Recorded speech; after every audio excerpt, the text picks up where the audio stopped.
Congressman Ferguson, you are from West Point, Georgia, born and raised. What's West Point, Georgia like? West Point is a remarkable community, and it's my hometown is something I'm very proud of, the progress that it's made.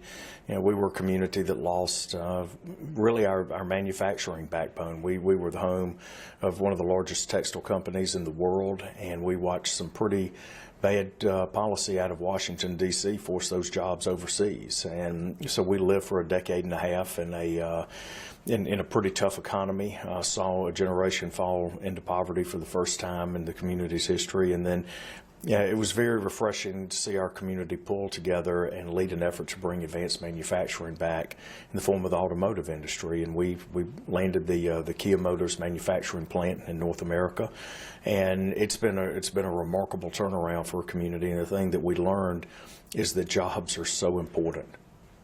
You were a dentist for 20 years before you entered politics. Is that why you wanted to run for mayor, because of what was happening in your community?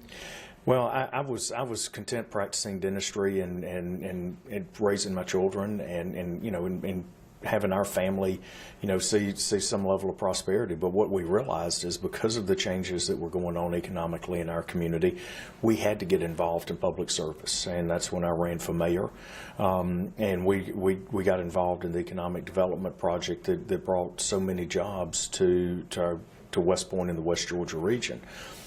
And really, public service was something we were doing because we wanted to see our friends and our family and my patients in a much better spot. And so we focused very heavily on job creation there.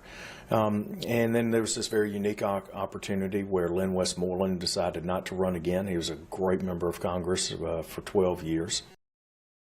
And we decided to take the lessons that we had learned about economic development, about jobs and education and community redevelopment, and see if we could bring some of those ideas that really work to Washington. What was the key when you were mayor to bringing industry back into an area that had suffered such a loss? There were several things that we found to be very important. Number one, you have to have the right tax environment. Creating a tax structure where companies can be successful is important, particularly in the first few years as they are getting going. Making sure that you have the right regulatory environment is incredibly important.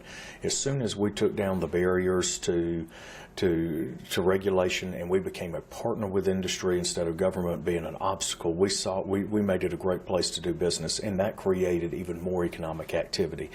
Very important that we have the right education system in place. That is something that we've got to do as a nation. We have to acknowledge that we have got to have great public education. Our communities need great public education because without it, we're unable to attract the jobs that we need.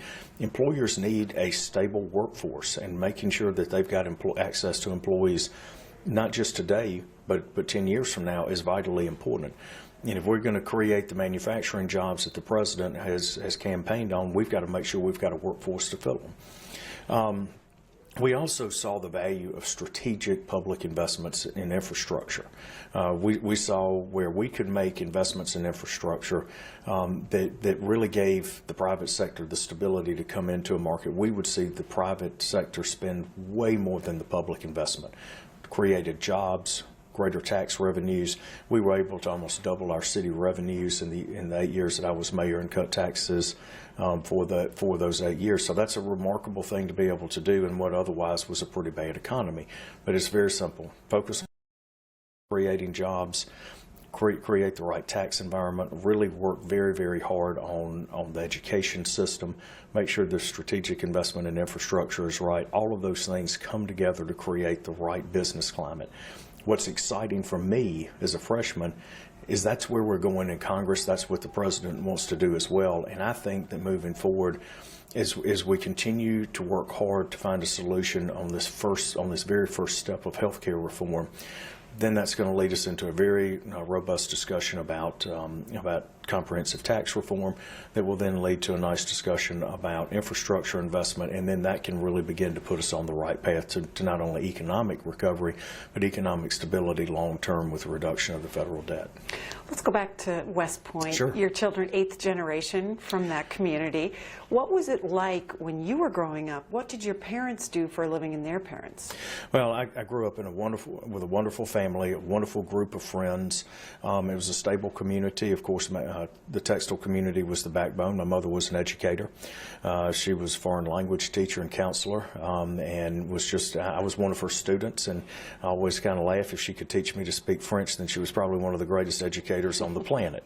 My dad was in the banking business. He was a community banker for over 35 years, and was really involved in economic development, and was at the tip of the spear on the recruitment of the Kia project. And it's kind of neat. And a lot of folks there will tell you that without his involvement, that project may not have ever happened. And so he sacrificed an awful lot for the community as well. So very proud to come from my set of parents, and a lot of the values that we hold dear are, my wife and I have been able to pass down to our children, and we have 4, and we're very proud of them. Yeah, and where are they then? I've got a 13-year-old at home. We have a 16 daughter that's still at home. I have a 20-year-old daughter that is serving in the United States Navy. We're very proud of her service, and a 23-year-old son that's about to finish college, and looks like he's going to be doing well. He's a great guy, and we're awfully proud of him.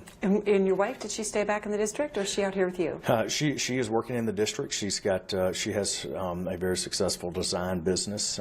She does very well with that. She has an incredible talent and work ethic, and it's important to her to continue to grow that business. She's done well with it. Our children enjoy the community of West Point and want to be a part of that. And I've thought sometimes about where do you call your home base while this is going on, because you're away from your family an awful lot. I view coming to Washington, this is a job. There's work to be done. Okay. I look forward every week to getting home to the district. Putting a little Georgia air in my lungs and being back in the state is absolutely wonderful. And it's also important to stay very connected to the district. That's home. That's why I'm here, working for the people of the 3rd District of Georgia.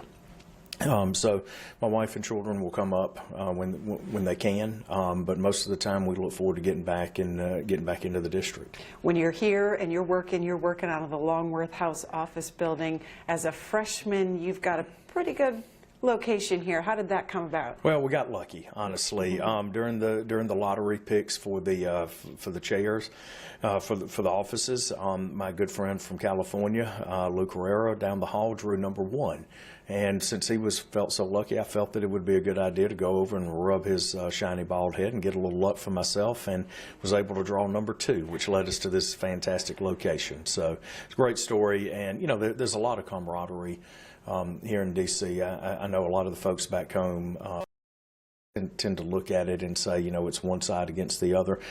We're a very diverse nation, and we represent very, very diverse districts, whether it's within the Republican conference, whether it's Republican and Democrat. And sometimes it's very difficult when you're trying to create a one-size-fits-all policy. What works in West Central Georgia may not work in the Northeast, and that may not be what's right for Kansas, and certainly that may be different than Northern California, which in itself is very different from Southern California. So there's a lot of diversity of opinions because we represent very diverse voter bases. But the thing that I can say is that for the most part, most of the men and women that are up here serving are good folks doing their best to represent their districts. May see it very differently than I do, but I applaud the effort to work together where we can. Congressman Ferguson, thank